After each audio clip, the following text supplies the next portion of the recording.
Assalamualaikum warahmatullahi wabarakatuh. Perkenalkan, nama saya Febriana Uliasati dari Universitas Andalas, jurusan Ilmu Komunikasi. Nah, pada Zoom meeting kali ini saya akan membahas tentang feminisme. Nah, pembahasan kali ini itu dibagi menjadi beberapa topik. Yang pertama adalah asal-usul feminisme itu sendiri, kemudian nanti kita akan bahas juga hubungan feminisme dengan patriarki, kemudian juga tentang tujuan dari feminisme itu sendiri. Nah, sekarang kita langsung aja masuk ke pembahasan pertama. Kita akan membahas asal-usul feminisme ini dari mana sih, dan apa maksud dan tujuan dari feminisme itu sendiri. Jadi, jika dulu ada gerakan emansipasi wanita yang dibuat oleh R.A. Kartini, maka saya akan katakan bahwa feminisme ini adalah suatu pengembangan dari emansipasi wanita tersebut. Feminisme adalah bentuk gerakan dengan tujuan membuat keadilan bagi wanita dalam aspek politik, ekonomi, pendidikan, dan lain sebagainya. Tetapi jangan kalian pikir bahwa yang ikut gerakan ini adalah wanita saja, tetapi ada juga pria. Dan bahkan ada pula wanita atau pria yang tidak mendukung adanya gerakan ini. Nah, dari tahun ke tahun gerakan ini semakin terkenal di kalangan masyarakat dan tentunya mengalami perkembangan yang sangat pesat. Ini juga dikarenakan perkembangan zaman yang semakin canggih, jadi penyebaran ini bisa juga melewati internet dan media-media masa lainnya. Berbicara mengenai feminisme, maka orang biasanya juga akan membahas tentang patriarki. Jadi di sini saya akan memberitahu teman-teman apa sih patriarki itu dan apa kaitannya dengan feminisme ini. Jadi patriarki itu adalah budaya di mana pria lebih berkuasa daripada wanita dan pria berhak menentukan tugas-tugas di dalam struktur keluarga atau kelompok tertentu. Nah, ini merupakan salah satu tujuan feminisme, yaitu melawan patriarki. Dalam budaya patriarki, wanita dalam keluarga kerjanya adalah di rumah, mengurus anak, dan melayani suami. Dan pria tugasnya adalah mencari nafkah. Nah, untuk simpelnya patriarki ini adalah mencari nafkah dan wanita yang mengurus urusan rumah tangga. Nah, berbeda dengan feminis. Feminis memegang prinsip bahwa wanita tidak hanya bekerja di rumah. Ia boleh bekerja dan sekolah setinggi-tingginya. Dan soal anak, itu bukan hanya kewajiban seorang ibu atau seorang wanita, melainkan tugas dari kedua orang tuanya.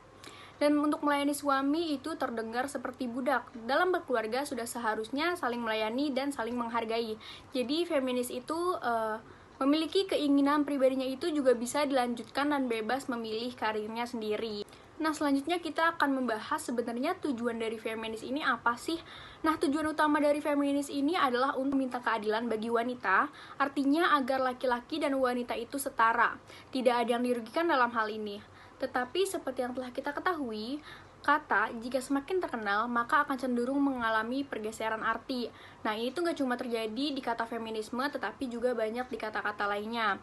Feminisme memang semakin berkembang, tetapi tak dapat kita pungkiri bahwa banyak yang salah mengartikan arti feminis ini. Banyak alasan dan stigma yang sebenarnya tidak menunjukkan visi dan misi feminis itu. Makanya sekarang tuh banyak banget yang anti-feminis karena salah mengartikannya. Misalnya adalah, feminis kini dianggap bahwa wanita ingin lebih tinggi daripada pria. Padahal nyatanya yang feminis inginkan adalah kesetaraan. Kemudian feminis dianggap mendukung LGBT. Nyatanya feminis tidak ada hubungannya sama sekali dengan LGBT. Yang ketiga, feminis menentang ajaran agama, dikarenakan feminis membahas bahwa wanita boleh menggunakan pakaian apapun, kemudian juga tidak memperdulikan keperawanannya dan lain-lain. Padahal, feminis melawan komentar orang-orang tentang pemerkosaan terjadi karena wanita yang berpakaian minim, dan wanita yang telah kehilangan keperawanannya dianggap sangat rendah. Feminis juga dianggap membenci pria, padahal hanya pria tertentu yang dibenci oleh feminis. Sebagai contohnya adalah pria yang kurang ajar dan merendahkan wanita. Nah, sebenarnya apa sih aspek wanita? Nah, sebenarnya apa sih aspek yang membuat gerakan feminis ini muncul? Nah, ada beberapa aspek yang mempengaruhi munculnya gerakan feminisme. Yang pertama adalah aspek politik, merupakan aspek yang ketika rakyat Amerika memproklamasikan kemerdekaannya pada tahun 1776. Deklarasi kemerdekaan Amerika menyantumkan bahwa all men are created equal, semua laki-laki diciptakan sama tanpa menyebutkan perempuan. Kemudian aspek agama yang menganggap bahwa gereja mendudukan wanita interior gitu, karena baik agama Protestan maupun agama Katolik menempatkan perempuan pada posisi yang lebih rendah daripada kedudukan laki-laki. Nah, kemudian ada aspek konsep sosialisme dan Marxis. Aspek ini beranjak dari pikiran Friedrich yang mengemukakan pendapat bahwa dalam keluarga, dia, suami, adalah borjuis dan istri mewakili kaum proletar. Nah, untuk menambah wawasan kita mengenai feminisme, saya akan membahas tokoh-tokoh feminisme. Yang pertama ada Gadis Arifia. Perempuan kelahiran New Delhi, India pada 8 September 1964 ini adalah seorang aktivis gerakan perempuan, dokter filsafat Universitas Indonesia, serta pendiri Yayasan Jurnal Perempuan. Ketertarikan Gadis soal feminisme sudah ada sejak masa kuliah. Saat itu di Indonesia, feminisme masih menjadi teori atau wacana yang dianggap baru. Gadis mulai dikenal sejak peristiwa penangkapannya saat berdemonstrasi bersama puluhan ibu lainnya yang tergabung dalam Suara Ibu Peduli, menyuarakan isu kelangkaan susu bayi pada tahun 1998. Nah, yang kedua ada Ayu Utami. Pada tahun 1998, Ayu Utami menjadi pemenang sayembara novel Dewan Kesenian Jakarta. Mulai dari situ, Ayu dikenal dengan novelnya yang berjudul Saman. Novel tersebut dianggap telah memberikan warna baru bagi dunia sastra Indonesia. Selain novel Saman, Ayu juga menulis banyak karya tentang feminisme seperti Larung, Bilangan Fu, Lalita, Manjali, dan Cakrabiawah, dan lain sebagainya. Ayu Utami dikenal dengan penggerak feminisme yang berjuang lewat kata-kata. Nah, yang ketiga ada Tuti Harati. Tuti Harati pernah menjabat sebagai Ketua Yayasan Mitra Budaya Indonesia. Pada tahun 1998, Tuti mendirikan Jurnal Perempuan. Dirinya banyak menulis tentang pemikiran perempuan, makanya Tuti dianggap sebagai pejuang feminis di Indonesia. Sepanjang hidupnya, Tuti Harati mengabdi pada organisasi Suara Ibu Peduli, yaitu organisasi non-pemerintah yang memperjuangkan pemberdayaan perempuan. Nah, yang selanjutnya adalah yang kita kenal dari dulu, yaitu Raden Ajeng Kartini. Gerakan feminisme dimulai sejak abad ke-18 dan berkembang pesat di abad ke-20-an, persamaan hak politik bagi perempuan. Kartini adalah sosok yang dapat kita katakan sebagai pelopor gerakan feminisme. Sosok Kartini yang pandai dalam berbahasa Belanda membuat dirinya sering menulis surat kepada teman-temannya yang berasal dari Belanda.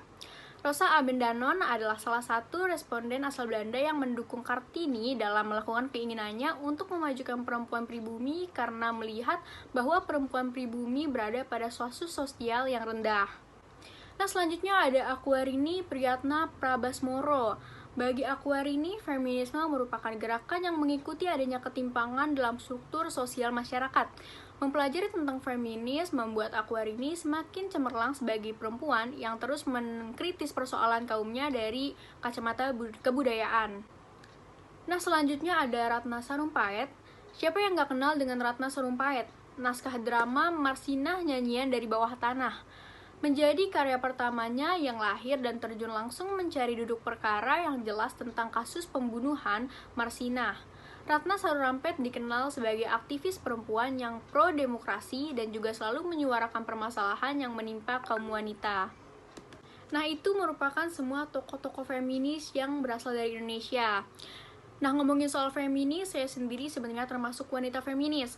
Feminis yang saya maksud di sini adalah saya ingin sekolah tinggi dan menjadi wanita karir. Saya juga menganut bahwa tubuh saya adalah milik saya. Artinya di sini adalah bahwa tidak boleh ada yang memegang tubuh saya saya tidak dapat diperdaya. Dan teruntuk anti-feminis, saya tidak masalah jika mereka beranggapan seperti itu, karena manusia memiliki persepsi dan proses berpikir yang berbeda, asalkan semuanya tidak menjatuhkan satu sama lain dan saling menghargai pendapat. Nah, cukup sekian saya tentang feminis, kurang lebihnya mohon maaf, saya ucapkan terima kasih. Assalamualaikum warahmatullahi wabarakatuh.